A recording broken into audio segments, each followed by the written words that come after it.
오늘 봉독한 말씀 중심에서 또 3장 전체를 총괄해서 다윗의 영성과 인성 이런 제목으로 하나님 말씀 상고합니다. 영성이라는 것을 얘기한다는 것은 말로는 굉장히 어렵습니다. 학자적인 의견으로 얘기한다면 그건 그냥 읽으면 되겠지만 사실은 영성을 공부로 다 할 수도 없는 것이고 일생을 통해서 계속해서 성장해 가는 것입니다. 이 스피리추얼 리드라는 것은 보이지 않는 것이지 않습니까? 인간성은 사람들과의 관계 속에서 형성이 돼가고 옛날같이 대가족 제도가 있었을 때는 사람 교육을 어디서 했느냐면 밥상머리에서 했다 그랬습니다. 요즘 그런 게 없지 않습니까? 요즘에는 핵가족 시대가 되면서 가족의 개념이 무너지고 나니까 가정에서 폐륜화가 나오고 가정의 옛날과 같은 그런 예의가 없어지고 우리같이 동양 문화와 서양 문화가 섞여 있는 이런 곳에서 살아가는 우리들 세대와 우리 다음의 세대들은 또다시 뭘 어떻게 배워야 되는지 스탠다드가 없어요. 나라마다 다 다른이기 때문에. 어제 제가 어디를 갔다 오다가 그 얘기를 들었는데 재미난 얘기, 우스꽝스러운 얘기를 들었어요. 어린 애들이 영어를 더 잘하지 한국말을 더 잘 못하니까 가끔 이제 드라마 보거나 이렇게 사람 만나서 한국말 할 때 조금씩 듣고 배운 그 짧은 한국말의 수준으로 이렇게 이제 어버이날 부모님께 드리는 편지 그렇게 하고 쭉 썼더라잖아요. 근데 맨 마지막에까지 다 쓰고 나서 끝에서 이제 영어로 써가 그걸 한글로 번역을 했나 보죠. 그러니까 네 아들 아무개가 이렇게 썼다는 거죠. 그러니까 그 우리 미국에서야 아무 문제가 안 되는 얘기인데 동양적인 우리가 사고를 갖고 있는 사람들로서는 참 그게 우스꽝스럽고 이해는 가도 말이 안 되는 거 아니겠습니까? 그러니까 인간성은 이렇게 사람과의 관계 속에서 배워간다고 하는 것도 어느 정도 일리는 있어요. 기독교에서는 그걸 온전히 인정하지는 않습니다. 왜냐하면 사람은 타락한 존재이기 때문에 태어날 때부터서 아담으로 말미암아 죄가 세상에 들어온 이후에 모든 사람이 다 죄인이 되었기 때문에 세상의 관점에서 볼 때는 사람은 본래 선하다고 보는 사람이 있고 본래 악하다는 선악설도 있고 하지만 기독교적인 관점에서 성경에서 말씀하고 있는 것은 사람은 본디 악합니다. 성경에 그렇게 말씀했습니다. 하나님께서. 만물보다도 더 부패한 것이 인간의 마음이라 그랬습니다. 그러니까 천사처럼 태어난 아이도 아무것도 가르쳐주지 않아도 어느 정도 나이가 되면은 부모님 얼굴 눈치 봐가면서 거짓말할 줄도 알고 적당하게 행동할 줄 아는 것을 배우는데 아무도 안 가르쳐줘도 그 배우는 겁니다. 인간은 본디 악을 가지고 나오기 때문에 인간들끼리의 무슨 인간성을 교육한다는 것은 세상 학문에서는 인간성을 교육시켜야 된다 그래가지고 옛날에 우리 한국에서 살 때는 수학하고 영어만 잘하면 출세하는 것처럼 난리를 쳤지만 여기 와보니까 영어 잘하는 애들 중에 거지가 얼마나 많아요. 안 되는 거예요. 그러니까 수학 잘하면 되고 영어 잘하면 된다 그래가지고 아주 사람 되는 교육을 안 가르쳤어요. 지금의 교육이 그래서 망가졌다고 한탄하는 사람들이 많고 교육제도를 바꿔야 된다는 얘기를 하고 정부가 바뀔 때마다 무슨 교육 하면서 인간성을 얘기하지만 안 됩니다. 왜 안 되는지를 모르니까 그 사람들은. 우리는 거듭나지 않고는 성령으로 말미암아 새 사람이 되지 않고는 그 인간성 교육은 한계가 있다는 거죠. 필요 없다는 것은 아니지만 한계가 있어요. 그래서 제일 중요한 것이 영성인데 이건 보이지 않는 분과의 만남이기 때문에 설명하기도 어렵거니와 그것을 말로 다 가르칠 수 있는 그런 학문적인 게 아닙니다. 그것은 나고 붙어서 죽는 날까지 이 스피리추얼 리드는 배워가면서 경험하는 것입니다. 그래서 여자로 태어난 사람은 딸이라 그러다가 이제 장성해서 시집을 보내면 그 다음에 결혼해서 신부가 됩니다. 아내가 됩니다. 그리고 남자는 또 신랑이 되고 아빠가 됩니다. 그러면 남성은 남성으로서의 성품을 갖고 있는 거고 여성은 여성으로서의 성품을 갖고 있는 거예요. 그것도 50이 넘어가면 바뀐다고 또 그런 얘기도 있고 그러는데 저건 이게 그 성성이 유지되는 거예요. 그러다가 아이를 낳아봐요. 전혀 남자로 있을 때 느끼지 못했던 부성애가 생겨납니다. 여자로만 살 때 알지 못했던 모성애가 발동을 하는 겁니다. 그래서 하는 말이 여자는 약하지만 어머니는 강하다 이런 말도 나오는 이유가 어머니가 돼 보니까 모성애가 발달해요. 모성, 부성 이런 것들이 생기는 거예요. 영성은 영적인 관계에서 나타나는 성이다 이거예요. 영성. 하나님과의 관계 속에서 죽은 것과의 관계 속에서는 영성이라는 게 없는데 맨날 세상의 종교들도 요즘은 무슨 불교 영성이니 무슨 힌두교 영성이니 이런 소리를 합니다. 물론 배워서 영성을 얘기할 수는 있습니다. 그러나 죽은 신과 무슨 영성이 있다는 말입니까? 살아계신 하나님과 매일 만남을 통해서 한 여자가 자기가 낳은 아이와 매일 만나는 접촉을 통해서 그 아이는 모성애를 느낍니다. 그리고 그 어머니에게는 모성이 개발되는 겁니다. 그런 것처럼 하나님과 계속 만남을 통한 영성이 개발되어 가는 것입니다. 그래서 예수님께서 말씀하셨습니다. 내가 곧 길이요 진리요 생명인데 나로 말미암지 않고는 아버지께로 올 자가 없다. 다시 말하면 그 말을 바꾸어 얘기하면 이런 얘기가 되는 거예요. 예수 그리스도를 빼놓고는 아버지를 만날 자가 없다는 겁니다. 아버지와의 관계가 안 이루어진다는 것입니다. 모든 인간은 아담 이후에 범죄자가 되었고 죄가 우리에게 사망을 가져왔고 우리 안에 하나님의 형상을 파괴시켰기 때문에 우리 스스로는 영성을 가질 수가 없어요.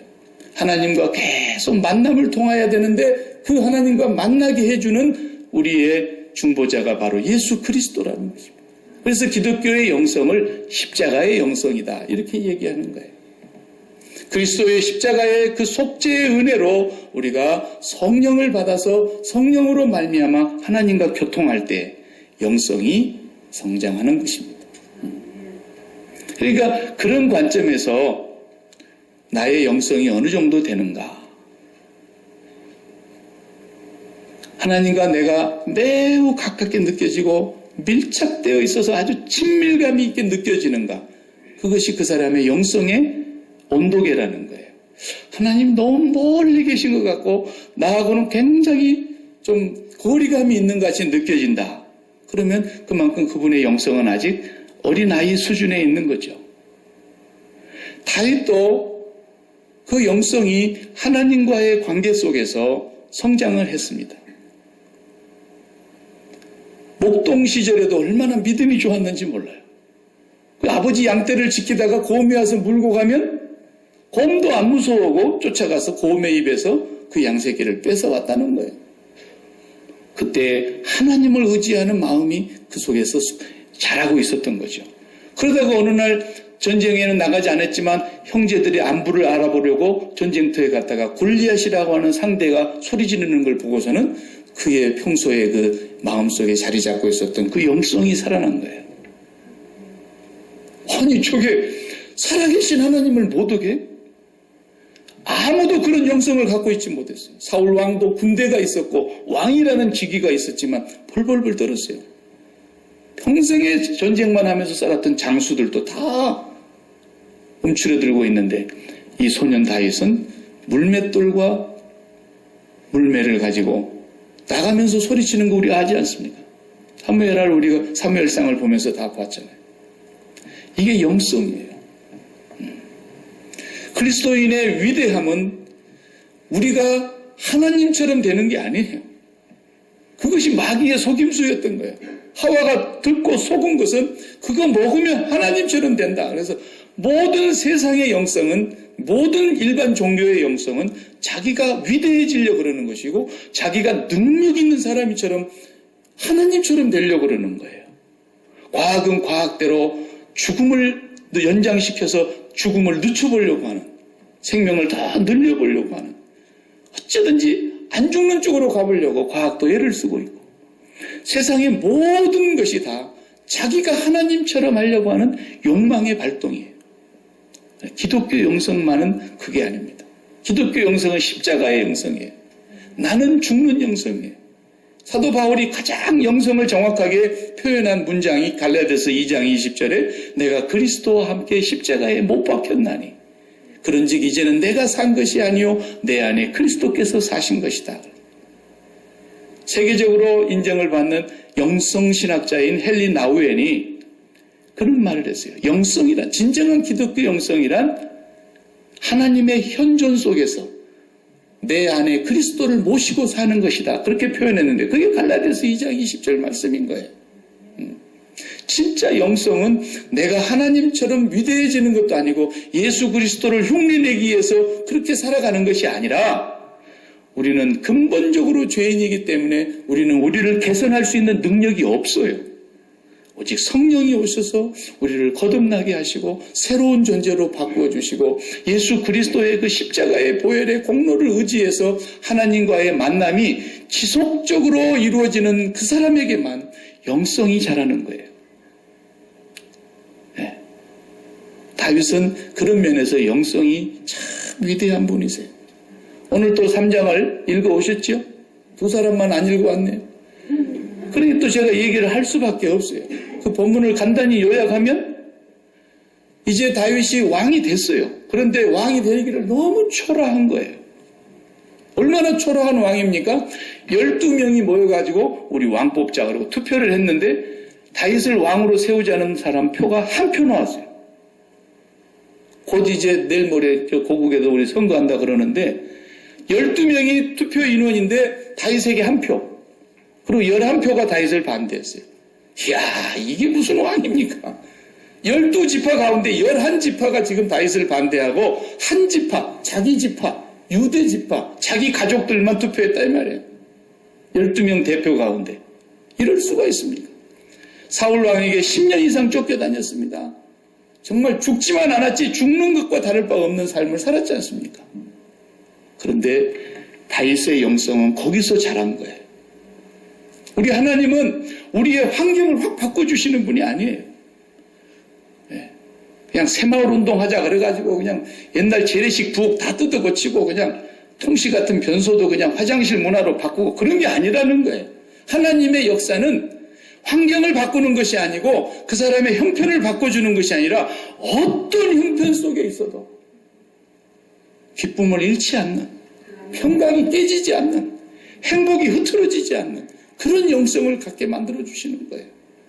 그러니까 오늘 제가 예배 시작 전에 이렇게 처음에 낭독했던 시편 그 23편 우리가 너무나 잘 아는 그런 목가적인 풍경이 다윗이 그냥 피리 불면서 양치면서 그냥 이렇게 시를 지은 그런 시가 아니라고요.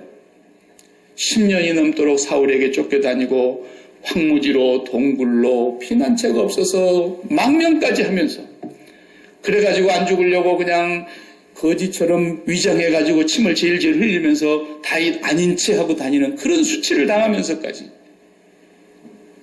형편이 안 바꿔지는 거예요. 우리가 사울왕이 어떻게 죽은 거 알잖아요. 어차피 그거 하나님의 뜻을 하나도 이루지 못하고 그냥 그렇게 하다가 마지막 자기 아들 왕자 4명 중에 3명은 전쟁터에 데리고 나가서 다 죽었고 자기는 전쟁터에서 이제 잡혀가지고 적들에게 조롱당하다가 멸시당하다가 고문당하다 죽는 거에 두려우니까 자기 칼에 엎드려져서 자결했다 이거예요. 어차피 그렇게 될 것이면 진즉 치워주시고 다윗을 빨리 왕으로 좀 세워주시지나 하시지 하나님은 그렇게 안 하시는 거예요. 그러면서 그렇게 어려운 환경 속에서 그대로 놔두시면서도 다윗에게 뭘 깨닫게 하시려고 그러는 겁니다. 영성을 개발시키는 건데 그게 어떤 영성이냐? 네가 지금 황무지에 있느냐? 굴 속에 피해 있느냐? 사울의 서슬시퍼런 칼날 속에서 내가 지금 목숨이 갈랑갈랑 하느냐? 그런 게 아니다라는 걸 깨닫게 해주시려는 거예요. 네 생명은 내 손 안에 있다. 그걸 가르쳐 주려고 해요. 사울이 쫓아와도 네 생명은 사울의 칼날 아래에 있는 게 아니야. 내 손 안에 있어. 네가 피난 다니고 망명 다니고 무슨 수를 쓴다고 해서 네 생명이 보존되는 게 아니고 하나님의 손 안에 사울도 있고 다윗도 있다라는 거예요. 우리 기독교인들이 신앙이 성장하면 성장할수록 그 영성이 개발돼야 되는 거죠. 아니 작년에는 100만 원 벌었는데 올해는 2,000불 벌었다. 이런 걸 가지고 영성이 좋은 사람들이 복받은 거라고 그런 공갈을 치는 거예요. 그런 사람들을 강단에 세워놓고 간증하라 그러는 거예요. 하나님은 그런 거 간증할 때 제일로 가슴이 철렁하시는 거예요. 하나님은. 왜? 사람들은 그렇게 좋은 환경에 마음이 빠지게 돼 있거든. 그 좋은 환경 속에서 안심하게 되기 때문에, 그 좋은 환경 속에서 자기 믿음이 좋은 것으로 착각하기 때문에 그런 게 아니다라는 거예요. 어떤 환경 속에 하나님이 부하게 해주시든지 다윗을 왕의 자리에 앉혀주시든지 왕의 자리에 앉히지 않냐고 사울의 칼날에 피난 다니게 하시든지 어떤 형편에 있든지를 막론하고 하나님의 손 안에 있다. 예수님이 말씀하신 대로 참새 2마리 그까지 그 한 아사리온에 팔리는 제일 값싼 그런 건데 그래도 하나님이 떨어져라 그래야 떨어진다 그랬잖아요. 네 생명, 네 인생, 네 미래는 내 손에 달려있다. 이걸 가르쳐 주시려고 계속해서 그 훈련을 시킨 거예요. 그 속에서 나온 시편 23편이 내가 사망의 음침한 골짜기를 다닐지라도 해를 두려워하지 않을 것은 주께서 나와 함께 하심이라. 그 영성은 위대한 거예요. 오늘날 많은 사람들이 자본주의 속에서 돈이 황금이 최우선이 되는 시대에 우리가 살다 보니까 그저 이런 물질적인 것, 현상적인 세계가 잘 되고 편안해지는 것이 믿음 좋은 사람이 받는 축복인 줄로 기독교가 이렇게 타락해 가는 거예요. 그렇지 않습니다. 초대교회의 원형을 보십시오. 그들은 사자굴에 던져서 밥이 되든지 한 가족이 같이 끌려와서 아버지는 불에 타 죽고 어머니는 십자가에 못 박아 죽이고 자식들은 보는 앞에서 짐승의 밥으로 던져주고 이래도 그들은 하나님 아버지로 인하여 그들의 평강을 잃지 않고 그것이 초대교회였어요. 진정한 영성인 거예요. 그러니까 세상 사람들이 두려워한 거예요. 헤롯이 두려워했어요. 빌라도도 두려워했어요. 네로 황제도 두려워했어요. 도대체 저것들은 뭐냐 도대체. 죽음도 두려워하지 않는 저 존재들은 누구냐라는 거죠.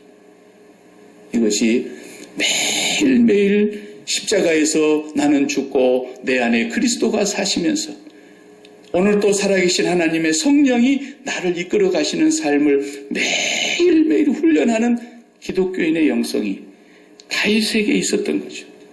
그러니까 내용을 보면은 이제 다윗이 정말 너무 초라해요. 한 명 투표해서 한 명 자기한테. 하나님 이게 뭡니까? 이러자고 내가 10년 동안 쫓겨다니고 그렇게 고통당하고 그렇게 억울한 일 많이 당했는데 이제 나를 왕으로 올라오라 그래서 유다로 올라왔습니다. 그리고 헤브론으로 가라 해서 헤브론으로 왔습니다. 와서 투표해보니까 여전히 한 표예요. 11표가 반대예요. 그 속에서도 하나님의 영성은 다윗에게 있었던 거죠. 다윗이 아무것도 오늘 우리 3장, 4장, 5장 앞으로 계속 갈 텐데 다윗이 움직이지 않고 있는 거예요. 전쟁이 근 8년 동안 지속됩니다. 사울의 집안과 다윗의 집안의 전쟁이 계속 지속되는 거예요. 11표는 똘똘 뭉쳐갖고 다윗을 몰아내야 된다. 그리고 유다 그 조그만 지파 한 표가 그냥 상대를 하고 있는 거예요. 그런데 다윗이 그렇게 되면 어떻게 됩니까? 어떻게든지 이제 어차피 나에게 왕의 자리는 굴러 들어왔으니까 이제 하나님께서 주신다고도 했으니까 이제 내가 어떻게든 이 왕자리를 차지하기 위해서 저 반대하는 무리들을 어떻게 해서 내 앞에 굴복을 시킬 것인가? 지혜를 짜내고 전략을 짜내고 아주 유능한 용사들을 불러다가 전쟁을 계획하고 뭐 이래야 되지 않겠어요? 다윗은 손 하나 까딱하지 않고 있어요. 꼭 한 가지만 하고 있어요. 우리 오늘 다 못 읽었습니다만 1절에서 5절 보면은 그냥 아주 반세포적인 일만 하고 있는 거예요. 아내 하나 얻어서 자식 낳고 아내 하나 얻어서 자식 낳고 그 사이에 아내를 6이나 얻었어요. 왕이 되고 한 일이 단세포적인 일만 하는 거예요. 그냥 결혼하고 애 낳고 결혼하고 애 낳고 그래서 6명의 아내에 6명의 아들 낳았다고 얘기하잖아요. 1절에서 5절까지. 그러고는 다윗이 뭘 했냐고. 아무것도 안 해요. 근데 다윗에게는 이제 그런 영성이 있는 거예요. 하나님을 바라보는 거예요. 그런데 이제 다윗의 밑에 병사들하고 사울왕, 죽은 사울왕의 병사들하고 싸움은 계속합니다. 간간히 싸움은 해요. 그래서 7년여 8년 가깝게 싸움이 계속되는 동안에 무슨 일이 벌어졌는지 아세요? 읽어보셨죠? 아브넬이라고 하는 이 사울왕의 신하가 죽은 왕자들은 이제 3명이고 막둥이 하나 남은 이스보셋을 데리고 멀리 도망가가지고 11지파를 중심으로 그 이스보셋을 사울왕의 후손이니까 왕으로 세워가지고 지금 다윗과 대치를 하고 있는데 이 아브넬이 악한 사람이에요. 본래 이렇게 군부 통치를 하게 되면 군인이 왕이죠. 그죠? 쿠데타가 일어나면 총든 사람이 왕이잖아요. 그 아브넬은 자기가 정권을 거의 실세. 이스보셋은 허수아비, 바지왕이에요, 바지왕. 예? 바지사장이라는 말이 있듯이. 그러니까 아무것도 아닌 거예요. 실세는 아브넬인데 이 아브넬이 사울 왕이 죽기 전에 마지막 데리고 있었던 첩이 하나 있었는데 그 첩을 이 아브넬이 데리고 사는 거예요. 그러면 아들 된 입장에 이스보셋이 아무리 허수아비 왕이라도 이게 말이 되는 얘기입니까? 자기 아버지하고 같이 했던 어머니뻘 되는 사람인데 아브넬이 그 여자를 취해가지고 그러니까 하루는 불러다가 호통을 쳤어요.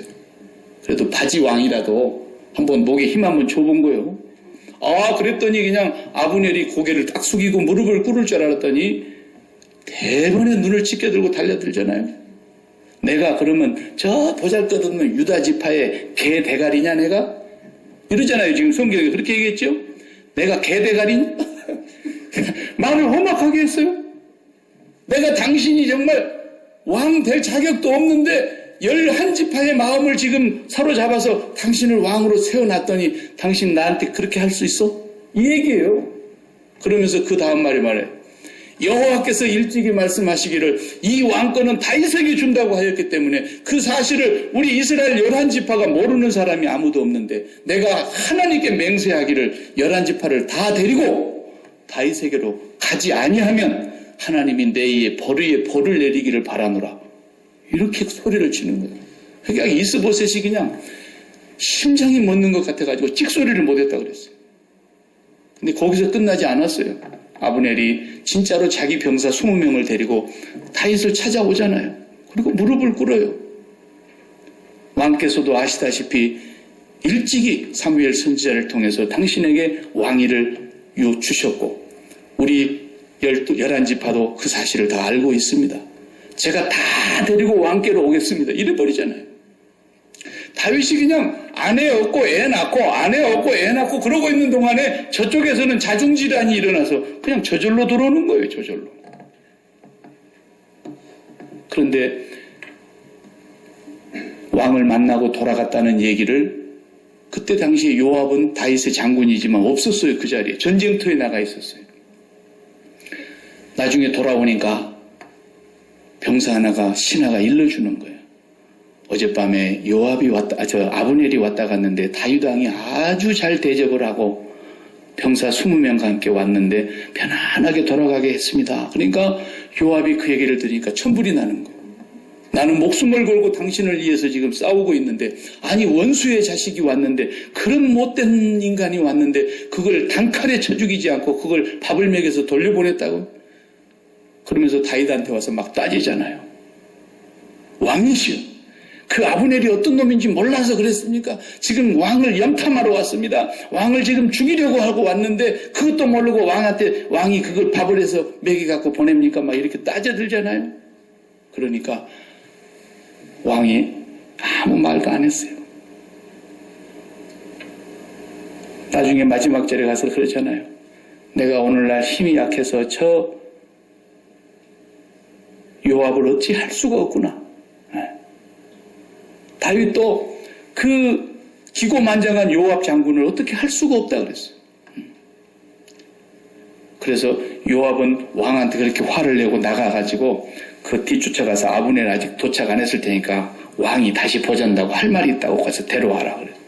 그래 막 쫓아가가지고 병사 하나가 아브넬 장군이 아직 도착하기도 전에 본국에 돌아가기도 전에 말하자면 쫓아가서 우리 다윗 임금님께서 꼭 중요한 말씀을 하나 하시고 싶다는데 이렇게 오시랍니다. 그러니까 다윗은 전혀 모르고 있는데 그렇게 음모로 불러들여가지고 요압이 다윗에게로 안내하는 것처럼 성으로 싹 데리고 들어가다가 칼을 준비하고 있다 배를 푹 찔러서 그 자리에서 죽여버렸다 그랬어요. 다윗은 알지 못했어요. 그렇게 요압이 죽인 이유는 지난 장에서 우리가 본 대로 요압의 막내 동생 아사엘을 죽였잖아요. 그 아브넬이 그 원수감이라고. 네가 내 동생을 그렇게 죽여? 그러면서 그냥 죽였어요. 오늘 우리가 읽은 장면은 그 이후의 장면입니다. 이제 다윗이 그 소식을 듣고 너무너무 애통해서 장례식을 준비하는데 국가장례를 하는 거예요. 국가장례를. 온 백성들에게 금식하게 하고 베옷으로 띠를 띄우게 하고 금식하며 다윗이 그 아브넬의 장례식에 상의를 붙잡고 따라가는데 얼마나 크게 소리 높여 우는지 11지파는 분명히 알고 있었어요. 아브넬 장군이 지금 다윗을 만나러 갔는데 아니 돌아오지도 않고 죽었다고. 다윗이 죽인 줄 알았어요.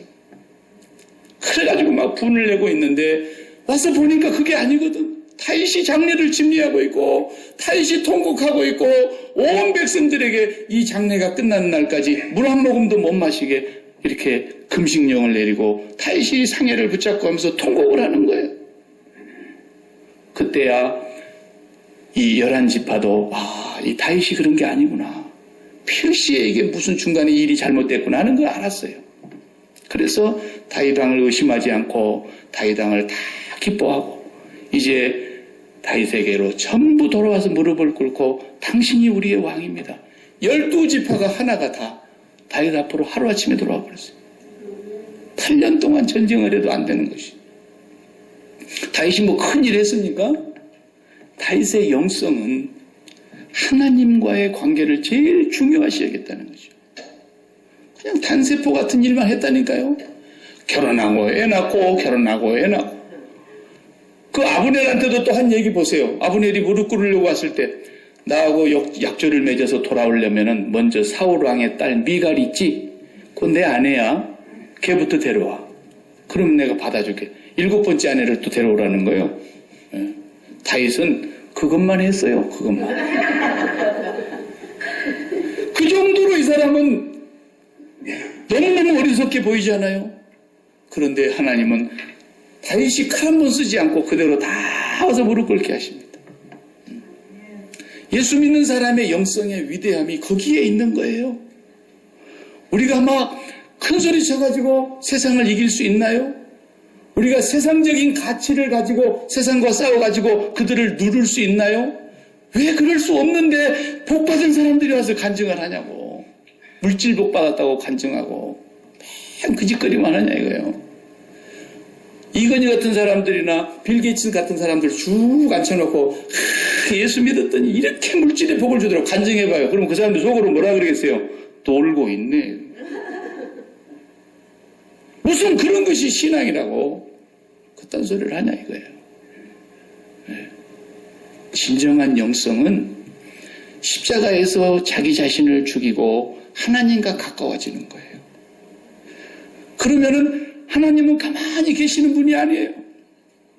우리는 부산히 움직이지 않는 것 같아도 하나님은 우리를 보시느라고 무지무지 바쁘게 일하셔요. 하나님이 일하시는 거예요. 하나님이 역사하시는 거예요. 하나님이 사람의 마음을 감동시키는 거예요. 하나님께서 전 국민의 마음을 그냥 바꿔버리잖아요. 한순간에. 다윗을 통해서. 이런 예는 앞으로 우리가 사무엘 하를 보면서 너무 많이 보게 될 것이에요. 다윗의 영성은 바로 예수 그리스도의 그림자예요. 예수 그리스도께서는 만민을 속죄하시기 위해서 한마디 대꾸하지 아니하고 입 다물고 참잠한 양처럼 도살장에 끌려가는 양처럼 가서 십자가에 못 박아 죽으셨지만 오늘날 온 세계가 그를 나의 주님이라고 고백하면서 그분에게로 가고 있고 그걸 모르는 사람들은 마지막 때에 무서운 심판을 맞이할 것입니다.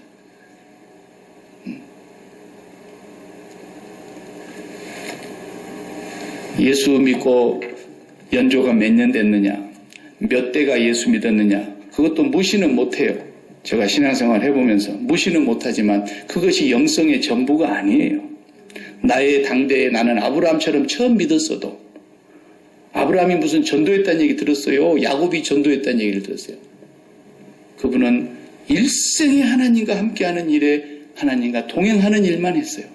그런데 그 자손들은 하늘의 별과 같이 바다의 모래알같이 늘어나고 있는 거예요.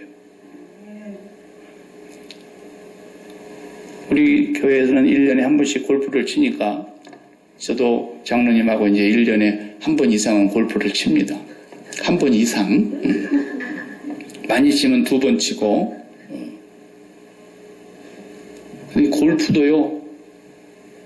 우리 교회에서 골프 잘 치시는 분들도 몇 분 계시지만 골프도 그게 하나님하고 상당히 연관이 있는 운동이에요. 잘하면 잘하면, 잘못하면 골프하다 망합니다. 골프에 미치면 안 돼요. 골프를 하는 사람도 하나님께 미쳐야 되거든요. 어떻게 미치는 방법을 제가 가르쳐 드릴 테니까 어떻게 미치느냐. 골프는 여러분 다 잘 모르시는 분들도 있지만은 골프는 한마디로 말하자면 뭐냐면 거리를 좁히는 겁니다. 저 깃발 꽂아 있는 그 구멍 속에 그게 몇 야드에 떨어져 있든지 간에 하여튼 누가 제일 가깝게 좁히느냐는 거예요. 어떤 사람은 2번 만에 가깝게 붙이는 사람이 있는가 하면 어떤 사람은 5, 6번을 쳐도 안 되잖아요. 꼭 작대기로 럭비볼 굴려봐요. 제 맘대로 가나요 그게? 안 되죠. 공 맘대로 가죠. 그런 것처럼 어떤 사람은 그냥 그 깃발 밑에 가서도 그냥 저 같은 사람도 한 3번씩 하고 그래요. 거기서는 한 번에 넣어야 돼. 선수가 되려면 한 번에. 그러니까 그 가까이 붙이는 것이 제일 중요한 거거든요. 골프하면서 그냥 골프만 하는 것이 아니라 이렇게 탁 치면서 오늘도 내가 하나님 안에 가까이 갑니다. 그런 골프의 영성이 있어야 한다 그 말이에요. 우리 인생은 하나님 앞에 가까이 가는 것이 여호와를 가까이 함이 내게 복이라 그랬잖아요. 다른 게 복이 아니에요. 그래서 영성이 개발되면 개발되고 잘하면 잘할수록 하나님 앞에 가까이 가는 사람이 되는 것이죠. 그것밖에는 복이 없다는 걸 아는 거예요. 다윗은 그래서 나중에 가면 잘못해갖고 매 맞는 때도 나와요. 사무엘하에 가서 보면. 근데 네가 어떤 매를 맞을래 골라 그러니까 나는 하나님한테 직접 맞을래 그랬어요. 매를 맞아도 사람한테 맞기 싫다는 거예요. 하나님 앞에 직접 맞고 싶다는 거죠. 그럴 정도로 하나님을 가까이 했어요. 그러니까 여러분들의 그 영성은 세상 사람들과 뭐가 달라야 되느냐? 어디서 기뻐하느냐가 영성이거든요. 진정한 기쁨. 환경이 어떻게 되든지 기쁨이 안 변하는 거예요. 내 형편이 경제적인 형편, 건강의 형편, 자녀의 형편, 사업의 형편, 인생의 환경이 어떤 환경에 들어가든지 간에 내 기쁨이 안 빼앗기는 거예요. 그 기쁨을 주려고 주님 오셨고 십자가를 지셨다고 그랬어요. 세상의 기쁨은 어디서 찾습니까? 금년 연봉이 올라갔다. 작년보다. 이번 달 수입이 지난달 수입보다 2배가 됐다. 그런 데서 기쁨을 얻는 거예요. 반대로 어디서 기쁨을 잡칩니까? 지난달에 번 것보다도 이번 달에 형편없이 팔이 날렸다. 이런 데서 기쁨 다 또 빼앗기는 거죠. 세상의 기쁨은 전부 그런 거예요. 그러나 하나님을 가까이 하는 사람의 그 기쁨은 먼저 하나님을 가까이 하고 골프공 가지고 그 깃발을 가까이 가는 것이 가까이 가지고 하나님과 가까이에서 거기서 오는 기쁨을 가지고 사업장에 가는 거예요. 거기서 오는 기쁨을 가지고 아내를 만나봐요. 그 기쁨이 아내한테로 전달이 되죠. 그렇지 못한 사람은 맨날 아내가 자기 입맛에만 맞아야 기쁜 거예요. 자기 입맛에 안 맞으면 그냥 막 싸우는 거예요. 그런 기쁨은 예수를 백날 믿어도 영성이 아닙니다. 하나님을 기뻐하는 그 영성이 나에게 충만해진 뒤에 아내가 남편에게 가서 내 안에 있는 그 하나님의 기쁨을 남편에게로, 부모가 그 하나님과 영성이 깊어지는 가운데서 하나님의 주신 기쁨을 가지고 부모가 자녀에게로, 이게 기독교 영성이다 이거예요. 그런데 맨날 자녀를 쳐다보면서 언제 너는 내 말 들어줄래? 언제? 자식이 아니라 왼수야 왼수. 그게 무슨 기독교 영성입니까? 예수 안 믿는 사람도 그렇게 안 하고 산 사람이 많은데, 진정한 영성은 다윗에게서 우리가 그걸 또 배우고 그리스도의 영성을 따라가는 거예요. 하나님만 쳐다보는 거예요. 죽여라 그러는데도 아버지여 저들이 알지 못해서 그러옵니다. 용서해 주시옵소서. 스데반 집사도 돌로 막 쳐 죽이고 피투성이가 되는데도 아버지여 저들의 죄를 저들에게 돌리지 마옵소서. 자기들이 하는 일을 알지 못함이니이다. 얼마나 영성이 충만하면 거기까지 가버리겠습니까? 보좌 우편에 계신 그리스도를 보는 순간에 그의 마음이 거기까지 가버린 거예요. 우리는 이 영성을 욕심내야 됩니다. 세상 사람들은 그런 돈과 가까워지고 명예와 가까워지고 권력과 가까워지고 자식의 성공과 가까워지고 이런 사업의 부흥과 가까워지는 데서 기쁨을 얻는다면 그리스도인의 영성은 하나님을 가까이함이 가장 기쁨이라는 것을 우리가 날마다 맛보아야 된다는 거죠. 그래야 우리가 나아가서 세상 사람들과 마주할 때 어떻게 돼요? 부러워할 것이 없는 거죠. 부러워하면 어떤 거예요? 지는 거예요. 어디서 그러더만 부러워하면 이미 진 거라. 도대체 저들은 우리보다도 돈이 많기를 하냐, 자식이 잘 되기를 하냐, 사업이 크기를 하냐, 뭐 세상적으로 알아줄 만한 자기 실현을 한 것이 있느냐, 아무것도 없는 것 같은데 왜 저리 기쁘대? 돈 많은 사람도 내 앞에 와서는 내가 부러워해야지. 그게 기독교 영성이죠. 오늘 저녁에 잠을 안 자고 제가 총회를 가야 되니까 비행기에서 무슨 책을 읽을까? 책을 한 권을 이렇게 서재실에서 뽑다 보니까 하나님의 예스라는 책이 눈에 쏙 들어와서 얼른 뽑았어요. 선교사님의 일대기를 쓴 거예요. 근데 이 선교사님은 하나님께서 뇌졸중이 오는 것을 막아주지 않으셔가지고 뇌졸중이 왔어요.